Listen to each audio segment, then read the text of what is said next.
It's the autumn that just keeps on giving, like sunny days and nice weather and stuff. Okay, this video will tell you everything you need to know about hitting cross-court versus hitting down the line. There are 4 big reasons why hitting cross-court is what you should be doing most of the time. The biggest reason is you don't have so far to recover.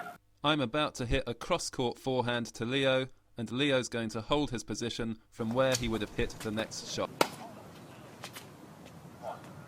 Harris and Josh come in to mark the 2 extremes to where Leo could hit his next shot. Either straight down the line or a short angle cross-court. I then need to recover to the midpoint of these 2 extremes, which is a relatively short distance. Let's now do the same with a forehand down the line. Arjun and Cameron come in. You can just see Cameron's racket for the down the line shot, and there's the short cross-court angle option too. Once again, my recovery is to the midpoint of these 2 extremes.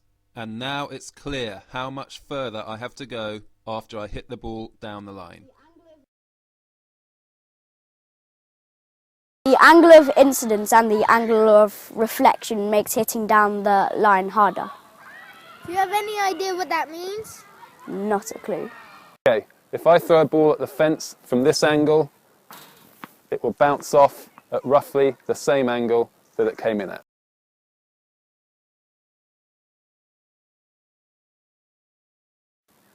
When your opponent hits the ball cross-court to you and you decide you're going to change the direction by hitting down the line, then your racket becomes just like the fence and the ball will naturally want to bounce off your racket and go into the sideline.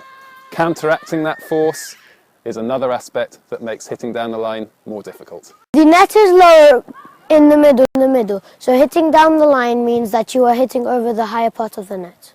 There you can see the net's lower in the middle. Although we don't have one of those posh things that holds the net down in the middle, then it would be even clearer. Net should be 3 foot 6 inches at the ends and 3 foot in the middle, so that's a difference of 6 inches. There is also more room if you hit your shot cross-court. There's 4.5 feet more room across the diagonal of a tennis court. Next time you watch or play tennis, why not have a look to see how often a player makes an error when attempting to hit down the line. So, you've got to be more accurate and more skillful when hitting down the line, but that doesn't mean you shouldn't do it. You need to be like a casino and put the odds in your favour. Hit down the line when you've got easier balls and you're in control of the point. Also, be very wary about hitting down the line off your weaker side and think about whether a down the line shot will force your opponent to play off their weaker side. And when you go for those riskier down the line shots, make sure you hit them early and strong, because that will counter the effect of that reflection angle. And finally, always be prepared to recover very quickly to make up that extra ground, and don't go for that risky down the line shot on the really big points where the stakes are high. One final important point, we looked at recovering to the midpoint between your opponent's possible 2 shots, but there's another way you can take a little gamble and be sure that the odds are still in your favour. Let's take some examples with 2 right-handed players who both favour their forehand and have weaker backhands. Rohan is about to hit a decent shot to William's backhand corner. From here, William has 2 options, the tricky down the line shot or the safe cross-court shot. The down the line option is even more risky here because it means William is hitting his weaker shot to Rohan's stronger shot. Rohan can position further to the left, safe in the knowledge that William will probably go cross-court, and if he does go down the line, he probably won't hit it well enough to be effective. William does go cross-court, but thanks to Rohan's positioning, he's easily able to hit his stronger forehand on the next shot and stay in control of the rally.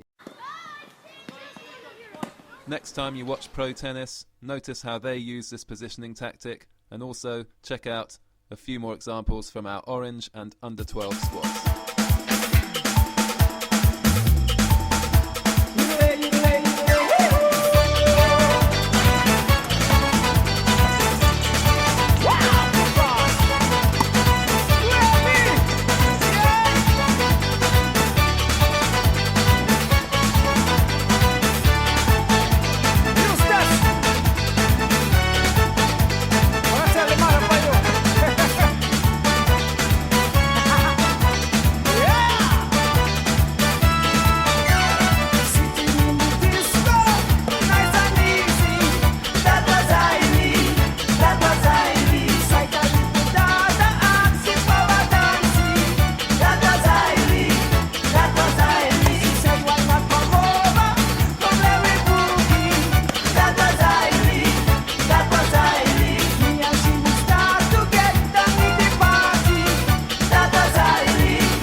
That's it for today's video. I look forward to seeing you on the next one.